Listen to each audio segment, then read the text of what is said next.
What's good, y'all? I'm BJ Wingfield, fashion designer, personal stylist by the name of BWJ21 from Cleveland, Ohio. For people who ain't hip, you know, this is the world probably just gonna see it as like, kind of explain like how you grew up, you know, what you always wanted to be. Did you always want to be a fashion designer?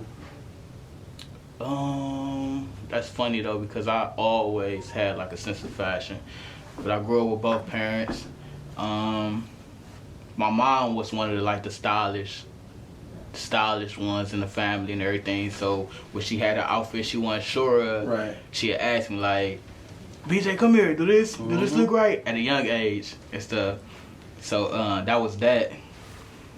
I think that like way molded me into being like a personal stylist. Really? Like for my friends to it before parties, anything, you feel what I'm saying? They'd hit me up and like, hey, do this look right? But I remember when I was younger, I forgot how old I was though, but my Uncle Pig, he was killed and everything. He was my father's best friend. Uncle Pig? Yeah, Uncle Pig. Pig. You always got the crazy nickname. What was Uncle Pig like, bro? You remember Uncle Pig? Yeah, I remember Uncle Pig. What was Uncle Pig on? He was a jolly type person. Like I was always happy. Yeah, every time I seen him, he was always happy. You know, always had candy in his pocket. See him give you a piece of candy and everything and stuff. But yeah, like I was saying, that's my pop's right hand man.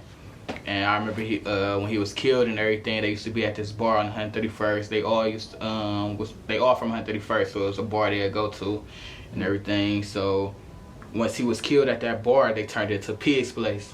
And I remember back in the day, they used to have softball games and everything against different neighborhoods and stuff. So it'd be 131st probably against 116th. That's crazy. So it'd be T-shirts and everything made for the team. And I remember me being young, just making the T-shirts with a stencil sheet and a permanent marker, a red permanent marker.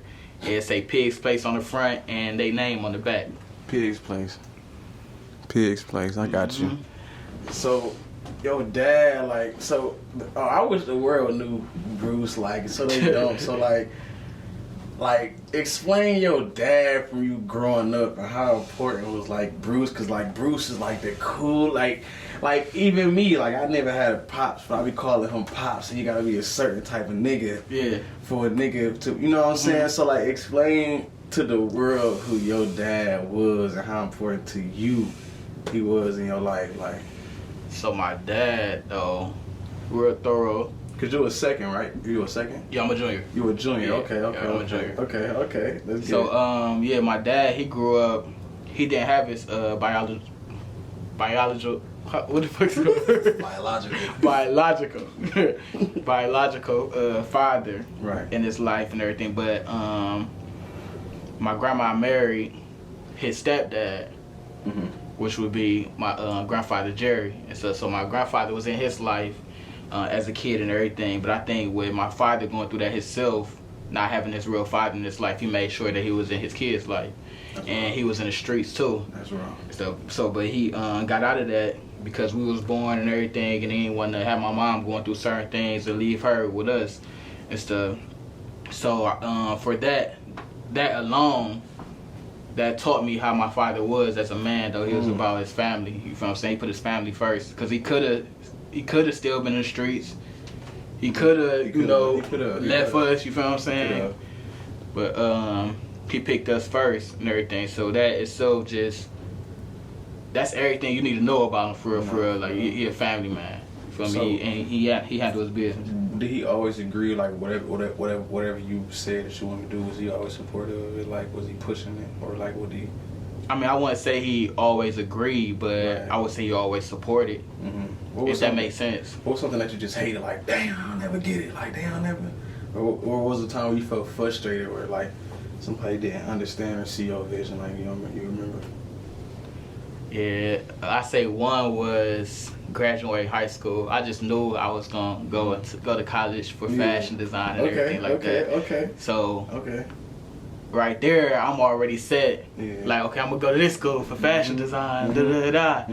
But it's like the money was an issue. You feel what I'm saying? So it was like I already sold myself on going to this place, but I didn't make sure that I was set to pay for that tuition and to pay for this. You feel what I'm saying? So it was just like a dang, y'all don't get it. Like, Right, y'all don't get if it. I'm not going here, I'm not going nowhere. You feel what I'm saying? So it was a point where I was stuck. Like, do I need to go to college? Like, I'm not going to college to take these courses and all these majors and everything that doesn't help me with fashion design. You feel what I'm saying? That'd just be a waste of money. Right.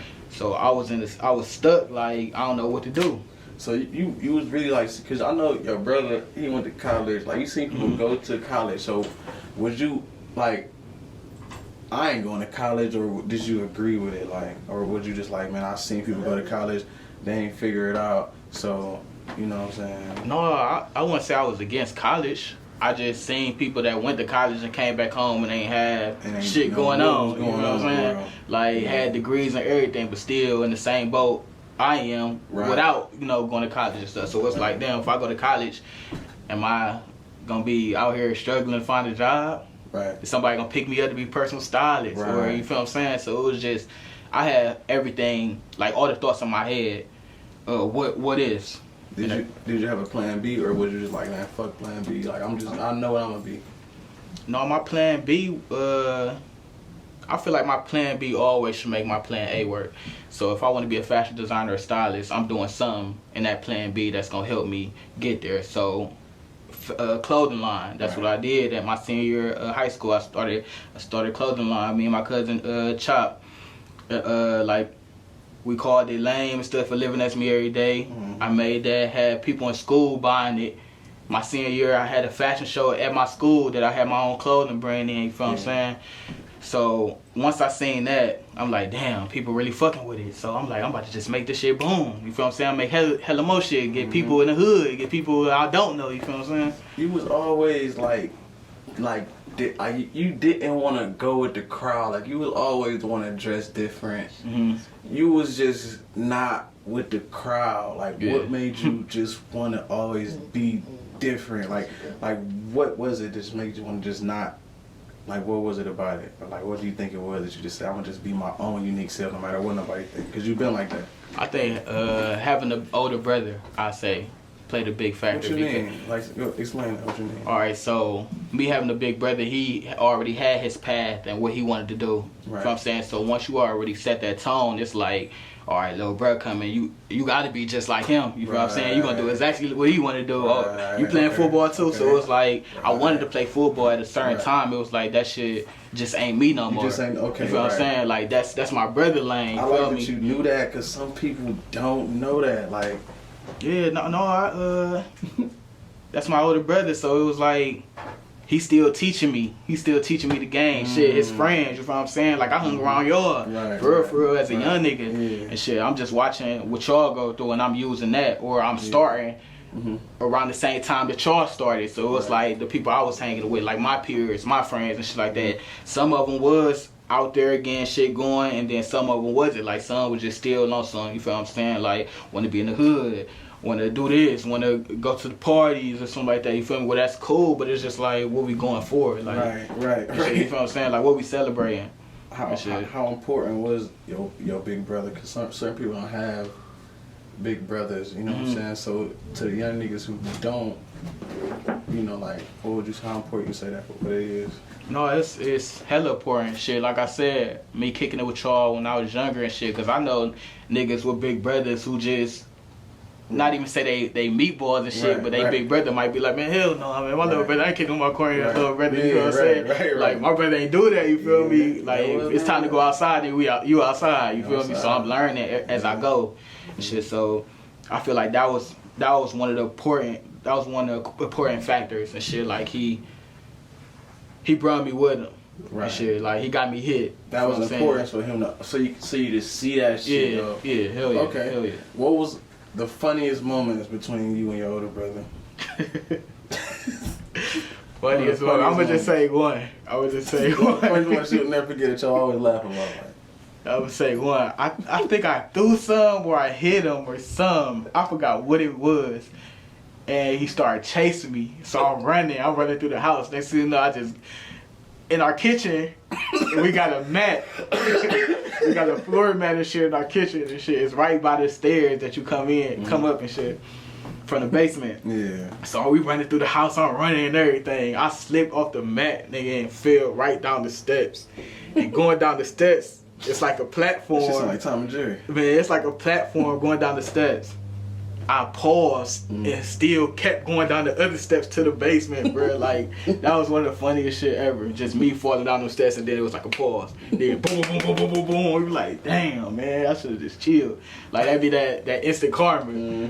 For real, that shit. That's fire. Nah. Okay. That shit So wasn't it. what was the moment that y'all both like felt just like man, we in this shit together, bro. It's rather do or die. Like, shit, I don't know what you, but I don't know what you on. Like, what's a time like that you remember y'all had to really stick together and need each other? Like, y'all kind of.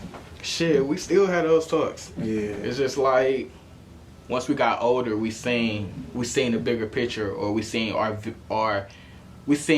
visions, our paths, our plan more clearer. So it was just like, damn, we both seeing it. It sometimes work or it may not work.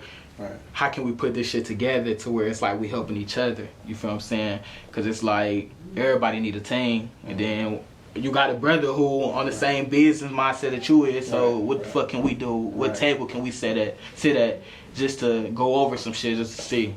Okay. You feel me?